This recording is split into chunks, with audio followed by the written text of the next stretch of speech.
online moneymakers. This is Michelle Brubaker here, and I'm with Naowshaba Ferdous. Is it Furdos? Furdos? Furdos, yes. Furdos, Naowshaba Ferdous. And oh my goodness, you're going to be so excited to hear her story. When I heard her story, I was totally blown away because, oh my gosh, can you just imagine, think about this. Can you imagine being like unemployed for 9 months, like practically a year, and then in 11 months, doing 100K in business online? That is phenomenal. And when she told me this story, we were just talking about it. I was so inspired. I had to bring her here. I had to have you hear her story because it's so amazing. And not only that, you know what? She is a millennial, and so that's really neat. I love hearing all the different generations we've had on the show here. And really, you know what? Anybody can do this. And when she shares what she's doing, you're going to love it too. So what I want you to do is be commenting, be asking questions, and we're going to answer those for you here today. So Noshoba, go ahead and tell us just a little bit about you, where you're from, and how you kind of got started in all this. Well, first of all, thank you, Michelle, for having me. I really appreciate you allowing me to share with your audience what I do and how I am where I am today. So I really appreciate that. I'm really excited to be here. So my name is Naowshaba Ferdous, and I actually live in Washington, D.C. I am a business coach, and I work exclusively with female coaches and service providers, helping them master really simple strategic strategies so that they are booking more clients and making more money online in their business.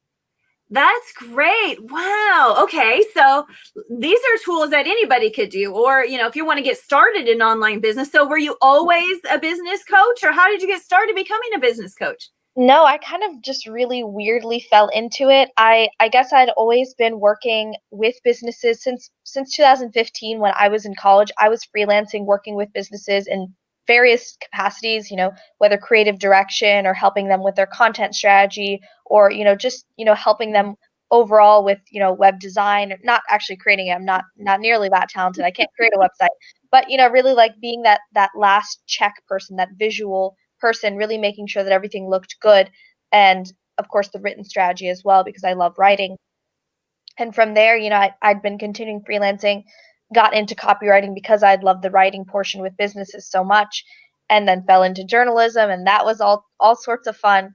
And then one day I just was randomly in these Facebook groups that I think it was one sort of women's entrepreneur group. And I was just kind of looking at the comment threads, and I saw this woman was offering a blueprint call for, you know, do you want to start an online business from home? And, you know, I can give you the blueprint for it. And I didn't know anything about what business coaches were or what the heck a blueprint was, but I clicked it and I scheduled that free call with her. I figured, well, it's a free call, you know, it can't hurt. And so I scheduled that with her, and I at that time I was unemployed. I can get into that in a second because obviously that's kind of like, whoa, shock value. But I had, you know, I'd spent my last $2,000 to pay for her program. Oh. And so that was, you know, that was obviously a big risk. My family was very worried about that. They were like, oh gosh, reckless decision. You know, because I'm the youngest in my family, which is typically supposed to be the rebel. I don't really fit that mold very well. I think I'm like the old grandma in my family, who makes like the very, like, I don't know, well thought out decisions. But I guess, you know, at that point, that kind of decision was really risky. And, you know, I had my friends giving me support and all that, but my family was admittedly, of course, you know, a little bit worried. But yes, I was unemployed, like as you had mentioned, at that point for about 9 months to almost a year, where I had finished college and I had done this job at this one place, and it didn't align, it didn't fit. The environment was very toxic, even though it had to do with writing and in categories that other industries that I liked, like fashion. It just was not. It wasn't a good place to be. And after that happened, I realized, well, where the heck else am I supposed to work? Because every other corporate job in writing, journalism, copyright, all those places, or PR, media, all areas I was interested in, needed about 3 to 5 plus years of experience. And I'd gone to school for a political science degree, so even my internships did not make sense. I thought I was going to be a lawyer my whole life, and realized very quickly into college that was not my passion. And so here I am today, after being unemployed for 9 months, had that blueprint call with that woman, and I haven't looked back. It's been really the best decision of my life. That's really amazing. It's funny that you mentioned that you found her in a Facebook group, and Facebook is I mean, look at that. If you're posting your things in a Facebook group, or you're an influencer, or posting your services, people find you in there. This is how she found this person, is a Facebook group. And you know what? Guess how I found Noshoba? I found her. I found you in the Facebook group too. Right. That's how I found her. Was Yeah. just in the same scenario. I found her in the Facebook group, and so Facebook groups really do work for that. And you know, I think even though you had invested in yourself by choosing to, you know, go into a program, that investment, it held you accountable to get that done and to do it. And then you stepped up. Okay, so you took this free call, you decided to go for this blueprint and go in this course and change the trajectory of your life from political science to becoming a business coach. Yeah. So you did that, and then tell us what happened next. Well, at the time, I really didn't know much about online business, and I certainly didn't think you could ever have a successful business working from home. I'd heard of people who'd done that remotely with their work and stuff, but hearing of people who really work full time from home, it just sounded like this unicorn dream, eye in the sky. Yeah, this utopia kind of thing that, okay, do people really do that? I know people throw that around, but do they really do that? And so I didn't know if it was really possible for me. And so she had kind of guided me through really what was possible online. I mean, like, seriously, what is Facebook groups? What are you actually supposed to do in them? Why it's important to have a Facebook group of your own. Very grateful that she had kind of just pushed me into making a Facebook group, because mine is growing pretty rapidly to this to today, even though I didn't really know that having one was very important. And I told her that in my background in particular, I had, by being a blogger and in journalism, and I'd been on every PR list you can imagine and getting all the products that you have always dreamed of, as a well, maybe not everybody, but as a beauty enthusiast, I had probably every product you can imagine, and invited to all the best events in New York and LA, even being in Washington DC, expenses paid, all the good stuff, without actually having to try. So her first idea was, why don't you be a coach that walks bloggers and influencers through getting those exclusive, getting exclusive access to those PR lists and things. And I said, okay, that could be kind of a good idea. I can walk you through that. But those things don't pay the bills at the end of the day. And so I think very early on, that was a very smart decision for me, because I realized intuitively that at the end of the day, people want to learn how to make money. And that's why I realized that business coaching was going to make more sense. Now, I didn't go straight into business coaching after rejecting the blog coach thing. I did go into copy coaching, right? So it's kind of been an ever evolving journey. I realized, okay, well, I have a journalism copywriting background. I'm going to teach people, female entrepreneurs online, I'm going to teach them exactly how to write messaging, powerful messaging that's going to really attract their dream clients to them, and really, make the sales that they've always wanted to. And that went really well. I sold out of that program. It was a one-on-one program, and it was fantastic. Went a lot better than I thought, but I realized very quickly how intertwined business marketing and copy were.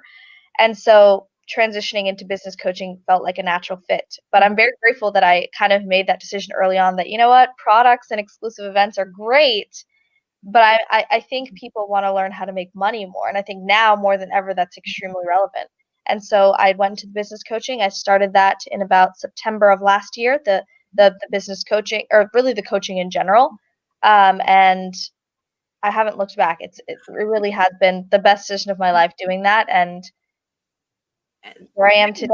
Yeah. There's the big money, right? So are you working with people? So you decide to become this business coach, you start a Facebook group, and you have some classes out there, but then you really decide to dive into the business coaching end of it. And we've had folks on here before who are business coaches also. You can go back and watch those interviews with Melanie, with I think Janice and Carmen. There's some other ones too. So it's interesting that, this is a theme. There's a lot of business coaches on the internet, and each one kind of resonates with different folks. And I love hearing your background with it. It's very unique. It's very interesting to do that. So if someone wants to become a business coach, obviously it's very lucrative, right?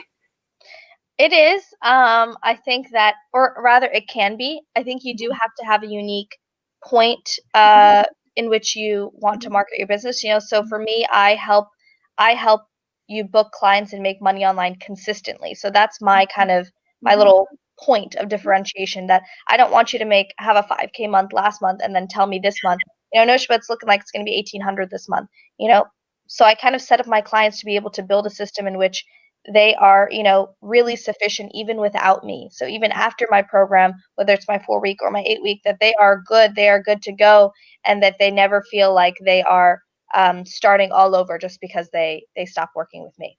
Yeah, exactly. And my personal business is publishing for book royalties on Amazon, and I like that you say consistency, because people want to make money online. Yes.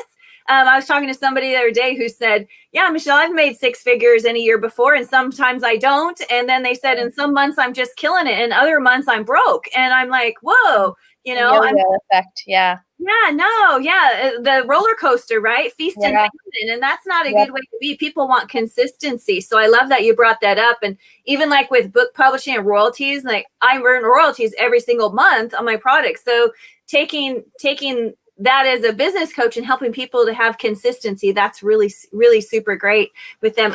How about sharing a few tips if somebody wants to become a business coach? What would you say? I love that you said you need to differentiate. Most definitely, I love your Yeah. differentiation of consistency. How can someone think about, how do I differentiate myself, and then what are some other things they can do to differentiate? Sure. So I mean, I think that in the beginning, or rather when people ask me, I get a lot of questions, how am I supposed to know what business coach is right for me?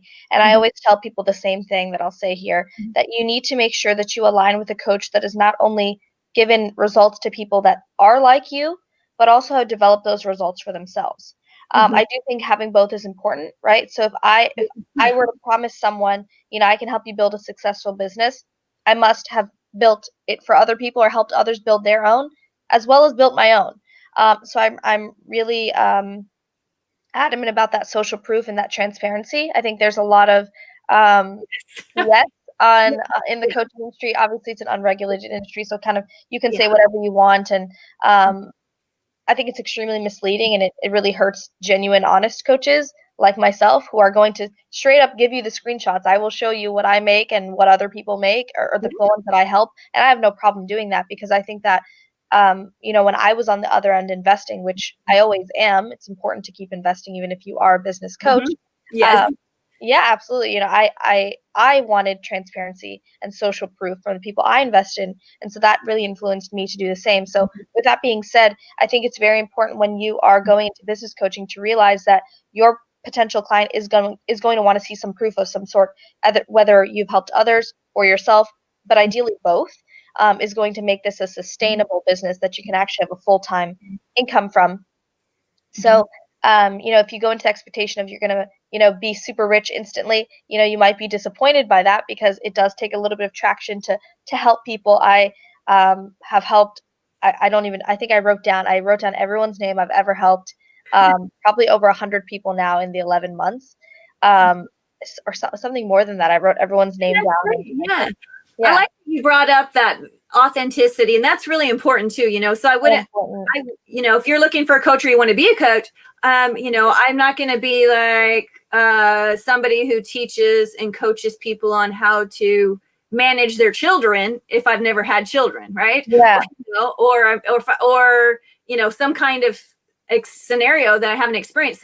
Or that, like you said, I wouldn't want my coach to have made their living because they became my coach. I want them to have made their living because, or have that experience and background, some kind of knowledge and expertise. Yeah. I'm going to teach you how to ride a bicycle or run a marathon if I've never run a marathon, right? Yeah, yeah. And then there's, of course, the other end, which I think, some people agree with me and some people won't, that, you can, I always use the example of my nails, right? Mine Mhm. actually kind of look nice for you today, Michelle, but usually they look quite crazy. And so what I say is that, sometimes just because you don't have it for yourself, for example, a nail salon owner, her nails might be totally busted, but she does amazing work for her clients. Yes. So I'd say that's why at least one you have got to have, right? So even Mhm. as a parent coach, maybe this parent coach really isn't a parent. I've had clients who are relationship experts. Um, they don't have a relationship of their own, but they know very well how to get you one. Of course, yes, it's going to be concerning. That's why, as you mentioned, it's important to have that experience, because if I'm teaching someone, like I said, as a parent coach, how to be an amazing parent, and I'm not one myself, I guess there could be various factors there, but with a relationship coach, I don't think I'd be a relationship coach and then, have like some horrible relationship or none at all. So I definitely do think the experience is important for sure. But I think that would be for coaches, right? For service providers, I've had clients who are Instagram strategists where they help you create the most amazing Instagram accounts, but they're not really focusing on their accounts. They're so busy with their clients, kind of like the nail salon example, right? Yeah, so they don't have tens of thousands of followers. But I would say my biggest tip here, if you want to be a business coach, is, anybody can do it, but make sure that you are constantly learning, and not just learning how to sell to people, right? Because of course that's the reason you'd come to me, right? I would teach you how to sell better, but make sure that you're practicing the craft on creating strategies that are actually going to work for people, right?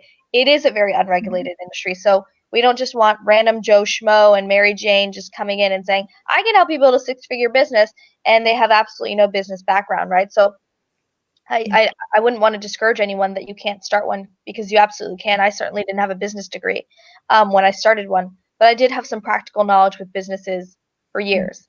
And so it felt like a natural transition for me. There's lots of other coaches out there too. Like we had Jason Narog was on here before, and he's a fitness coach, and he works with people through Google Hangouts or Google Meetings, Google Meetings, and works with his clients through that, and, with his gym in the background and stuff, his loft. And it's like, whatever that thing is that you're an expert in, or that you have knowledge or experience in, then you can take that and become a coach in that scenario. It doesn't necessarily have to be a business coach, but health and wellness, right? Right. Everybody can be a coach. I mean, I would say business is kind of the smaller group, really. I think life coach is really a bigger group than us in business here. But definitely, my laptop is saying it has low battery, but it actually does not. That's kind of strange. And I'll take a moment while you're attending to that. And I want to welcome everybody here today too. And if you're watching, please like and share this video. I also want you, she's off for a second, but I know she'll be right back on with us. Her video will be on in a moment.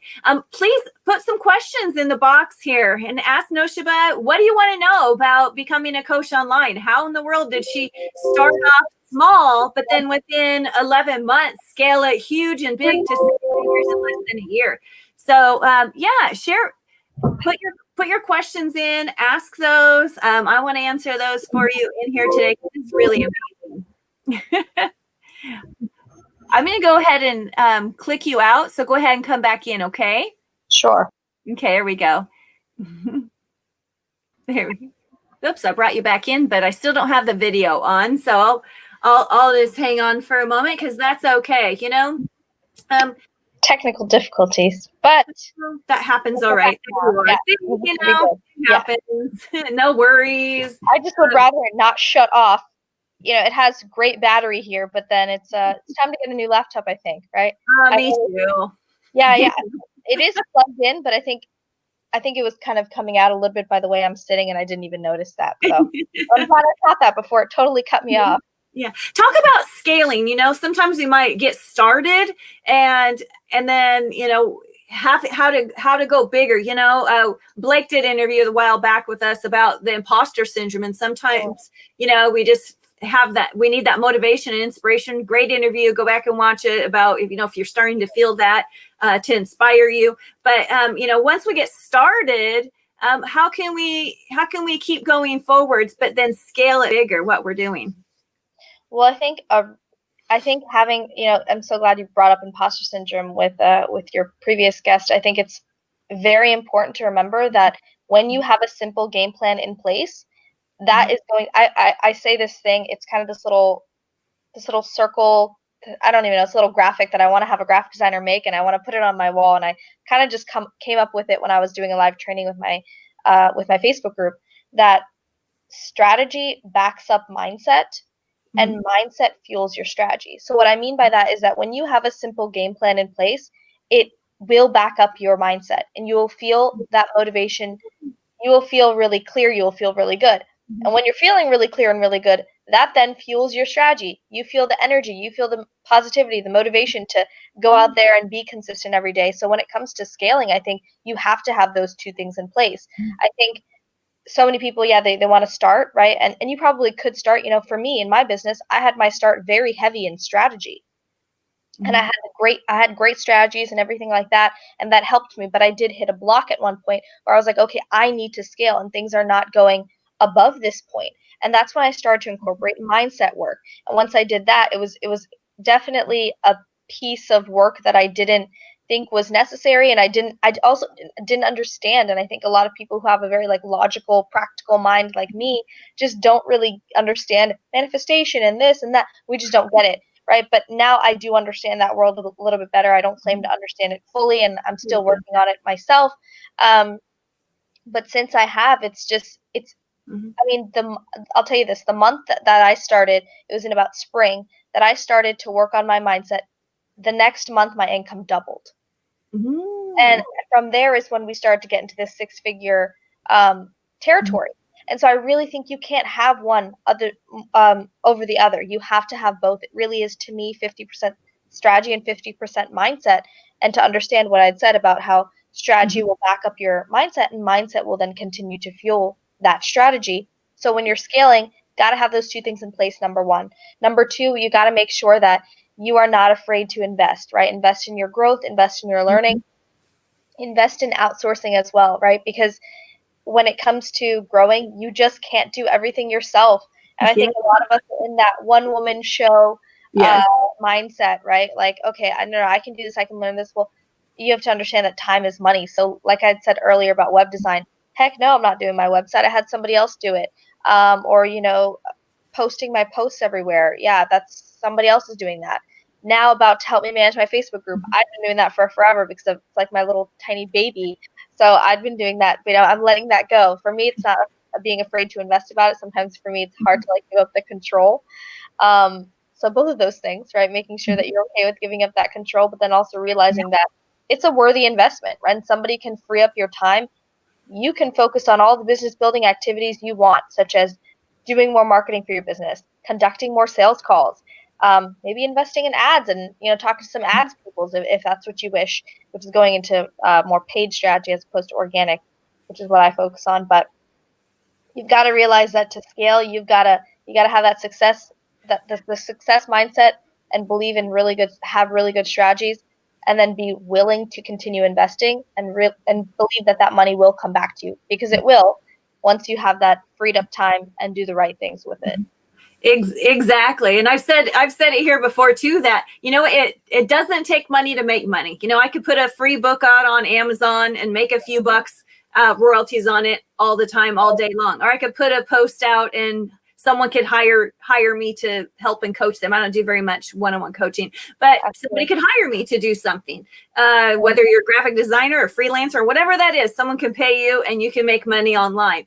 But what I have found is exactly what you said, that if you want to make even more money online, it takes money to make more money online, and you do need to invest in that. And I find myself reading a lot, and whenever I'm like stop, I'm always ordering books and constantly have a book that I'm working on that I'm reading. Oh my God, the publisher orders books. I'm so surprised. Yeah, as a publisher that orders books, well, my books that I publish are low content, like coloring books and activity books and journals and stuff like that. But the books I buy are business and motivation and, like you said, strategy and technique. And so I always have one of those. And you know what? When I have more than one sitting on my coffee table, so I just pick one up and read it, but or sit in my hot tub in the backyard and read it. Nice. And read it to motivate me, or when I'm on vacation, something to read. But I find that when I like stop doing that, and then I go a week or two without reading a book, then I start to have like that doubt creep in, Yeah, and also the pondering that, well, maybe I should do this, or maybe I should add this, or here's another idea, instead of staying focused. And so I find that that's something that really helps me, is reading positive things and motivation and business and scaling kind of books. What do you do to get inspired for you? Well, for me, I'm really glad that you brought that up, that, when you do kind of you're really hard on your mindset work and the working on yourself stuff, and then you kind of just drop off. for whatever reason, right? It does start to creep back in. So it's kind of like if you don't use it, you lose it. I always say that your mindset is just like any other muscle that you would work in the body. If you don't work on it daily, and it doesn't have to be in these big ways. You don't have to, you don't have to do these abstract things, but you've got to really practice a healthy mindset every single day. Whether that means reading things like how you mentioned, or maybe listening to your favorite podcast and getting inspired. I personally really like to listen to certain podcasts. I really like Lacey Seitz, A Lit Up Life, as well as Sabrina Phillips, The Intentional Entrepreneur. I really like the way that they're my 50-50 of the success. The mindset and the strategy. Lacey is very strategy based, and I really like very practical, logical strategy. And Sabrina is more so mindset work and manifestation, which is really fascinating to hear because it's such a new topic to me. And so I really highly recommend being consistent with your mindset work and not forgetting that it's just like any other muscle in your body. You have to work at it all the time. Not, like I said, not in any big way, but you've got to work on it every single day in some way, big or small, so that you are keeping it up. Because it's not something that you can just say, well, I'm just going to, like you wouldn't say, I'm going to go to the gym for 30 days and I'll just be great forever. Well, that's not really going to happen, So I sure wish that was the case. That'd be fantastic. I'd be planning out my 30 days right now, but no, it's not like that. And so it's the same with your mindset. You've got to keep working on it and keep working on it, keep working on it. And it really does, it really helps you in the long run. So it's a long-term gratification thing.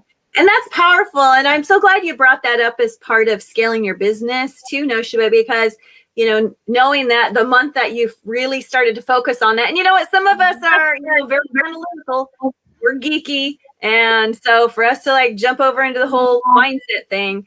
Manifestation and But the next month you doubled your income. So you know what? When you have that kind of belief, it matters. So for scaling, that's a great strategy. Have a good mindset. What are some other strategies? Somebody wants to get started, whatever type of online coaching that they want to do, whether that's health and wellness or relationship or business or any of, or it could be anything, any kind of, dog setting, whatever it is. So I don't specialize in people's in-person businesses, so I'm not really like the expert there. I've definitely worked with people with in-person businesses, but I exclusively work with people online. Great. So I don't know how much advice I can give for a dog sitting business, but I can give you all the advice to do online dog sitting if you want to do that. Or I've seen some people who are doing online babysitting, and they're they're doing like Zoom. They're being Zoom babysitters, Zoom nannies. That's really amazing. What a great idea. And they'll keep your kid busy and do all sorts of things with them on Zoom and watch a movie and all these activities. I just thought that was completely brilliant. That's exactly the innovation that our industry needs. Online. And so I was very fascinated by that person. I sure wish they were my clients so I could brag about them, but they're not. I just saw them somewhere in a Facebook group. Yeah, that's a brilliant idea. Absolutely brilliant. Even taking that concept and creating some kind of group and clientele out of whatever that experience is that you have that you can share with everyone else. It's beautiful. For me, I think that the biggest tips that I could give for anyone who wants to start an online business, whether it's coaching or some sort of, you have some sort of talent, you want to turn it into a service. You're like, I'm a really good graphic designer and I do it for friends here and there, and maybe even do it at your corporate job. And you're like, well, I just want to do it on my own and I want to start that business on my own. Make sure that, you don't get hung up on all the I don't know, I guess the logistical stuff. Like, let me get a website. I've got to do the LLC and the logo and this. Don't worry about that. That's all garbage right now, okay? Nobody, for the most part, nobody really cares if you have a website, at least not in the online entrepreneur space. Maybe in other industries, perhaps it might matter. I guess for your web designer, probably it does matter. But for the most part, for coaches and for that graphic designer or for the virtual assistant, if you want to do that online, which is actually, by the way, a really great industry to get into. You just need to hop on the phone with people, show the people how you can help them, show them maybe a PDF of what you offer and how much it costs, and definitely back to that social proof, like I was mentioning, showing who you've helped in the past and what you've helped them accomplish. Over time, you had mentioned scaling, Michelle. Of course, once you're getting to that scaling point, yes, I think that as you're nearing that point, you definitely do have to have a website. I mean, I certainly have one now, but for the longest in my business, I didn't have one, and nobody really cared. Nobody cared at all. They really just looked at my Facebook group, or they looked at my profile. They enjoyed having me on the call with them, and they wanted to see, who I've helped. They wanted to maybe see some success stories, and that was really it. So one of the That's things great. is, like, don't get hung up on like those things. That is what I call perfection paralysis with my clients. Do not get hung up on, no, this has to look. It's a type of imposter syndrome, Oh, where you're like, I can't put it out until it's like completely perfect. It's never really going to be completely perfect. You're going to have a launch that flops. You're going to put out some content sometimes that are going to have like 0 likes. You're going to, put out something about your offer and nobody buys. It just happens, right? The only way that we can know what's going to work and what's not going to work is if we just go out and do it. So don't get hung up in those like logistical things that you really could work on later. Focus right now on what transformation you can provide to a client. What is the problem that you can solve that people are willing to pay for? And ask yourself, especially for those of you who are watching who are interested in becoming a coach, ask yourself, is the type of coaching you want to get into, is there a big enough problem in that particular space that people would want to pay for, right? So if you can't answer a resounding yes to that, then maybe what you're offering is kind of like a really, really, really niche thing that maybe people might not pay for, might be for fun or something like that, but not, for business coaching. Yes, there's plenty of problems in there. So of course I can solve that. It's the example of, are you a confidence coach who helps someone live a happy life? That's very obscure. Or are you a confident coach who helps people get, for example, visible in front of their audience and book more clients, right? That's a different type of confidence coach. There's 2 types of confidence coach, right? I mean, if yeah. you Yeah, one is exactly. far more specific, and it's a real problem, because confidence coach who helps you live a happy life. What's a happy life? That means something different to everybody. That's too obscure. And confidence alone is not going to be enough to make people buy. But you help them get visible on camera. Maybe they're worried about that. There's a whole industry online of fear, or rather, there's a lot of fear in my industry of getting online in front of the camera and doing live content and feeling very uncomfortable by it. So that confidence coach fits a very real, really real need, and she's solving a real problem. And so before you get into coaching, ask yourself, is what I'm going to coach on a problem that really needs solving? Like, there really is, a huge need there. Can I fill a gap in the market? And would they be willing to pay for it? That's the big question right there. Yes. Yes. So people, if you're looking to become a coach, then yeah, do that. Look out there, see what is something I can solve a problem for. And you know what? A good place to look for areas where I can solve a problem for is how I've solved some of my own problems, right? Absolutely. That's such a great idea. Such a great idea. And I think a lot of people, a lot of entrepreneurs, we may assume what people need. And I always tell my Oh, clients, do not assume what people need, yeah. right? Literally ask them, hop on the phones with people, or hop on a Zoom call with someone and ask them, get it straight from, your market's mouth, right? What are they saying about their problems?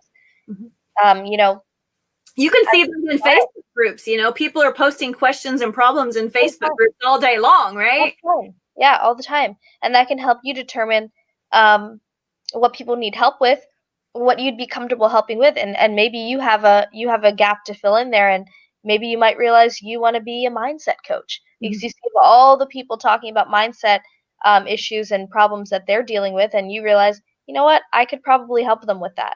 So get in there, answer their questions, hop on the phone with them, and talk to them about your program. I love it. That's excellent. Excellent. I'm going to check questions. If you have questions before we wrap up, please go ahead and post those in the Facebook group or on our YouTube channel. So what else would you like to share with our audience, Noshoba, before we wrap up? What kind of tips and strategies? I think, since the focus here is, not only just building a business, but also being able to scale it to 100,000 or more. I will say that I think the biggest things that made it possible for me to have a 6-figure income and to be able to do that at my millennial little age of 24, going to be 25, but also going from being unemployed, right? Like, so Yeah. not like literally being clueless about what the heck am I even supposed to do now, and then just kind of falling into coaching in a way, just because of that person who I saw in a group and I just decided, okay, I guess I'll do this.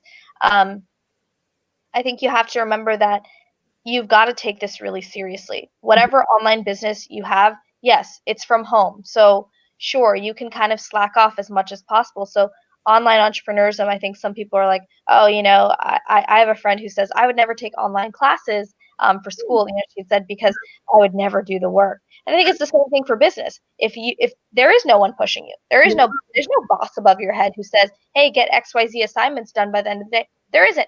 So you've got to be self-motivated, and it's not that you can't learn to be self-motivated. I wasn't always a super self-motivated person. I kind of just procrastinated or just did things here and there when I wanted to. Being in this business has pushed those qualities out of me and really created me into becoming that person, that a better person that I wanted to be. But also, you've got to remember that you've got to treat it like a real business. If you want a real income, you need to treat it like a real business. If you want a full-time income from it, you got to give it some full-time effort. So what I mean by that is you got to be really consistent. I think my clients hear me say the word consistency and consistent so much, they're like, their ears are falling off because I say it so much. It is really, really important. You can't show up for your audience for a good solid 2 weeks and then fall off the face of the earth for a month or something. You really lose traction that way. And your ideal clients are always watching you. Despite what you think, they are always watching you. So if you fall off the face of the earth like that, they drop off and they go to your competitor, they go somewhere else, or they lose some faith and trust in you. So if you want to make a 6-figure income from your coaching business, you absolutely can. You've got to solve a big problem here. You've got to be really consistent. You've got to treat it like a real business. And you've got to be committed to the business every day, right? So committed to implementing the strategies that you have hopefully been taught. Maybe you've invested in a coach, but also being committed to your mindset and working on that and understanding that in building a 6-figure or 7-figure business, right? I have some friends who run a 7-figure, multi-million-dollar coaching business, and we're all going through the same issues. We're all going through the same mindset issues. There's a quote I think that says new levels, new devils. Yeah. Actually, I say it kind of differently. I say new levels, same devils, which means to me, what I interpret that is that no matter if you're a 5, 6, or 7-figure entrepreneur, we're all going through the same things. Yeah. We're all wondering, oh my God, are we good enough? Oh my God, is this price going to be too high and no one's going to buy it? Or is this price too low? Or, oh my gosh, if I put this, launch out and what if I get total crickets? Everyone's worried about the same things. We're all in the exact same boat.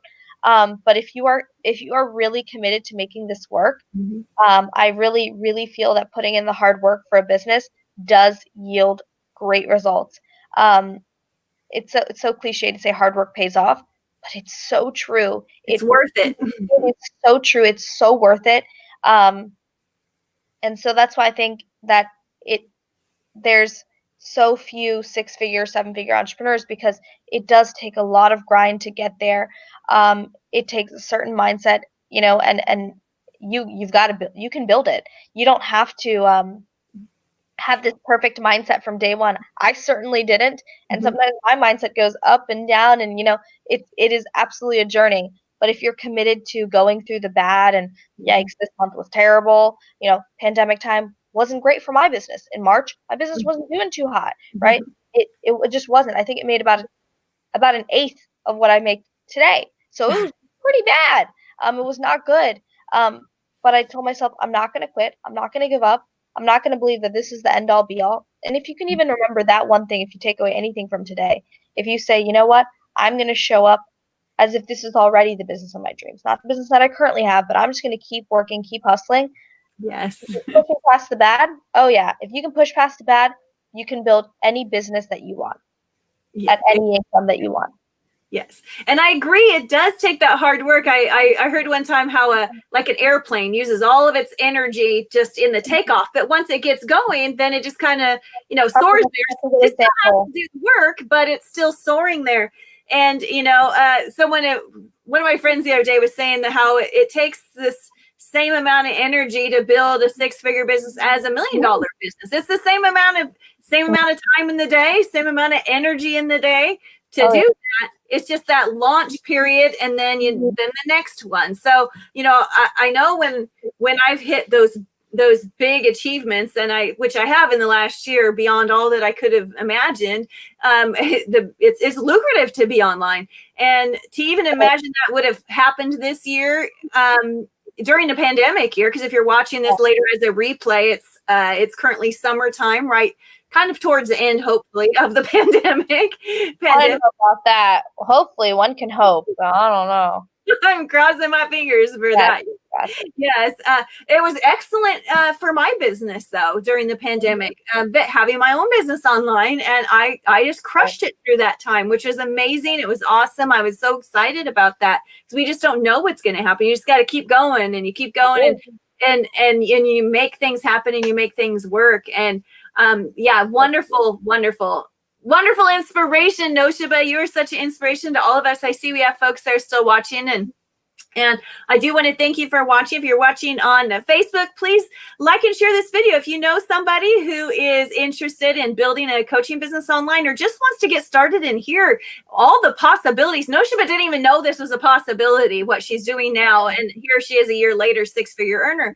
And so just knowing that this is something that you could possibly do, tag them or share this video with them. Of course, give us a thumbs up or a heart. We love that. Go ahead and do that here for us on Facebook and YouTube. If you're watching on YouTube, please subscribe to this channel. Click the little bell icon so you get notified when new videos come out. We would love that.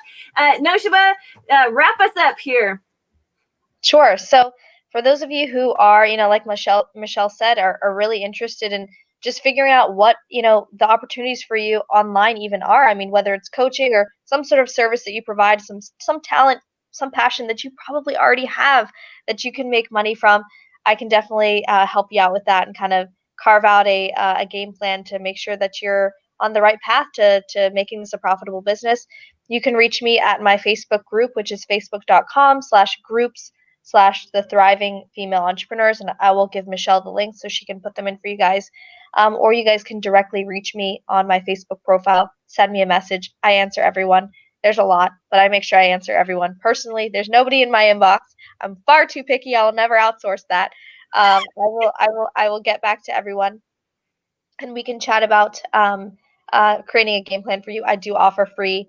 My first session is free with everyone I chat with, a free 60-minute business strategy brainstorm session. And so if that's something you're interested in, I will also give Michelle the link to that, and you're welcome to book that with me. And I look forward to meeting with you guys and really helping you make some money online, because it's the future. It's where the world is going. And I think so many people, like Michelle said, it was an unpredictable time with the pandemic, but I realized lots of people want to make businesses. And I really encourage that. And that is my sole mission here, to help more people become financially independent through online business. That means that they can be wherever they want in the world and not having to rely on anyone else except for themselves to make the money they've always dreamed of. And kind of what I did. And it's truly possible. You can do it too. So go out there. I will put those links in here shortly. So come back and check in with this post so you can go and meet up with Naoshaba, hear what she has to offer. Just follow her, join her group, and you can learn more about what she does and be just like her, right? Imagine this time next year, you made 6 figures, right? Who wouldn't like that, right? You probably were like, wow, this time next year I'll make 6 figures. Can't even imagine that. But it's truly possible, and you can do that too. I probably wouldn't imagine that myself a year ago, and here I am. Right. And here I am too. So go out there, make money, and then go do some good in the world with it. Thank you for watching. Bye-bye. Bye, guys. Thank you.